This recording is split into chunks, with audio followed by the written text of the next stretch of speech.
इन दिनों बांग्लादेश जल रहा है। सड़कों पर आगजनी और तोड़फोड़ का माहौल है।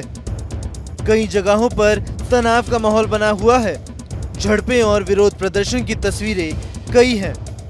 सड़कों पर उतरकर हजारों छात्र प्रदर्शन कर रहे हैं, अपनी मांगों को लेकर आवाज बुलंद कर रहे हैं। वजह है सरकारी नौकरियों में आरक्षण के प्रावधान में सुधार। शहर शहर प्रदर्शन जारी है। सुरक्षा कर्मी भी प्रदर्शन को रोकने के लिए कड़ी कार्रवाई कर रहे हैं। सुरक्षा बलों की कार्रवाई में अब तक 6 लोगों की मौत हो चुकी है।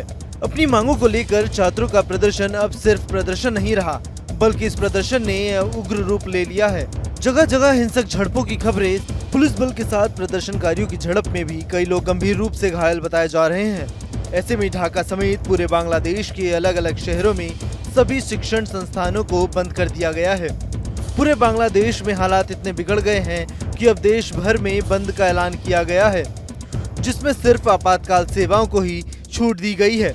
सड़कों पर एम्बुलेंस के अलावा किसी दूसरे वाहन को आवाजाही पर रोक है। बांग्लादेश में पिछले 4 दिनों से हिंसक झड़पें जारी हैं। हालात लगातार तनावपूर्ण होते जा रहे हैं। इस प्रदर्शन में देश भर के छात्रों ने बढ़ चढ़कर हिस्सा लिया। बिगड़ते हालात और देश भर में बढ़ते तनाव के बीच बांग्लादेश की प्रधानमंत्री शेख हसीना ने भी हिंसा पर चिंता व्यक्त की है। पीएम शेख हसीना ने आरक्षण के खिलाफ इस प्रदर्शन के दौरान हुई मौतों को लेकर चिंता जताते हुए मामले में जांच कमेटी बनाए जाने का भी ऐलान किया है। वहीं शेख हसीना ने देशवासियों से शांति बनाए रखने की अपील की है। साथ ही छात्रों को भरोसा देने की कोशिश की कि उनके साथ न्याय किया जाएगा। इतना ही नहीं, शेख हसीना ने कहा कि जिन लोगों ने हत्याएं की है, सार्वजनिक संपत्ति को नुकसान पहुंचाया, उन्हें कटघरे में खड़ा किया जाएगा, चाहे वे किसी भी पार्टी से जुड़े हों। आपको बता दें कि बांग्लादेश में किस आरक्षण को लेकर बवाल और प्रदर्शन जारी है। बांग्लादेश में पाकिस्तान के खिलाफ साल 1971 की जंग लड़ने वाले लोगों को वॉर हीरो कहा जाता है। बांग्लादेश में 30% नौकरियां इन वॉर हीरो के बच्चों के लिए रिजर्व है।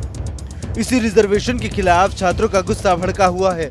छात्रों की मांग है कि मेरिट के आधार पर नौकरियां दी जानी चाहिए। किसी के पूर्वज वॉर हीरो थे, इसका मतलब ये नहीं कि बच्चों को भी इसका लाभ मिले। इतना ही नहीं, छात्र संगठनों की मांग है कि आरक्षण 56% से घटाकर 10% किया जाए।